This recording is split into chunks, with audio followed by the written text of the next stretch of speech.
What up, fam? Skadam. Cheers to you. It is your boy, Mr. ReAktion. I was chilling today, and I just so happened to stumble across this old clip of Kevin Samuels talking to what I call a melanated woman, what you would call a black woman.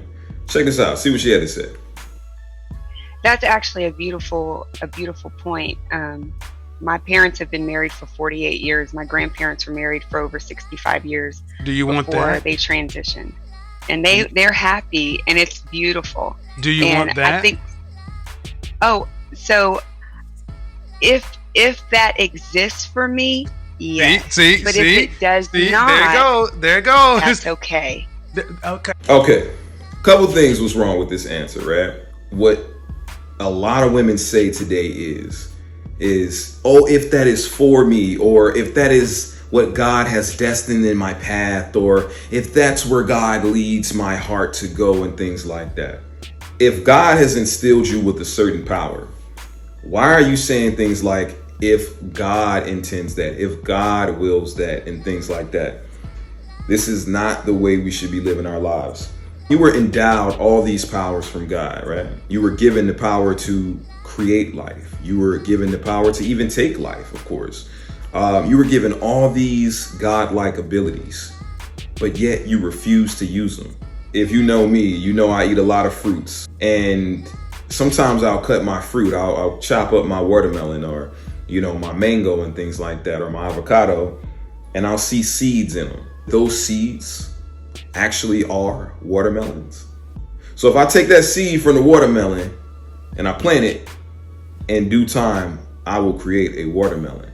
So if as above, so below, we are the seeds of God, that we have the power of God. We have the power to create. We have the power to take away. We have the power to make the world a better place or make it a worse place. We have all these abilities that were bestowed upon us, that we just relinquish the accountability of those powers and give it away to something else. Versus saying, God gave you the ability to have what you want, to be who you want, and be a wife, be a husband, be a mother, be a father. Instead, we rather say things like, oh, well, if that's God's plan. I'm not as religious as some of you guys, but I'm very thought driven. I'm very much a spiritual individual. Drake, who, is a Jewish rapper, he said one time on a song, and it was probably one of his greatest lines to me. He said, I'm the type to get up off my knees and go out and get what I just prayed for. Just give me the strength to go get what I want. But I have the strength. I have the power because God lives in me. I have the power to rise up from that prayer and go out and get what is necessary for me to get what I deem I want in life. It's literally right there outside my door. I just have to simply grab the knob, turn it, and open it. It is right there. Versus saying, oh, well, it's God's plan. God lives in you.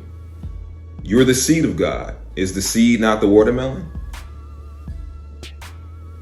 It seems like to me, a lot of people don't have the ownership of their power because they give it away. They're so busy giving away their power, they don't even know the magnitude of their power. Know the magnitude of your power. If you want it, go get it. And guess what? You should want it because you grew up seeing it. You saw your grandparents in love, making it work for years upon years upon years. You saw your parents, some of y'all, making it work in love for years and years and years. And what you doing? You waiting on God. What if you get to the pearly gates one day and God look at you and say, dang, all that power I gave you and you did nothing with it. Use that power you got because it was given to you for a reason. If I gave you $1,000, you just gonna not spend it or not invest it or not save it? Yeah, you're gonna use that $1,000. You're gonna be like, man, give me that shit. You're gonna use that. You know you're gonna use it. But if I gave it to, let's say, your mother or your father or your sister or your brother, you're gonna say, oh, well, that's their $1,000. Because you know it's not yours. You know that something is theirs or someone else's versus yours. But when you know in your heart of hearts, when you know in the deepest crevices in your mind that it's yours, you'll start acting like it. You'll start operating different. Your opportunities in your life will start opening up in a different way, because you know, I have that power to manifest this, to have this, or be blessed with this, or receive all the joys and riches and all things that are great in life. See, you don't know that the power is yours. You don't know that. And to those that don't know that, they don't get what they want. So shame on this woman for saying, if it's in God's will. No, it should be your will, because you are a child of God. So change that thought, because it always starts with a thought. Stay sturdy.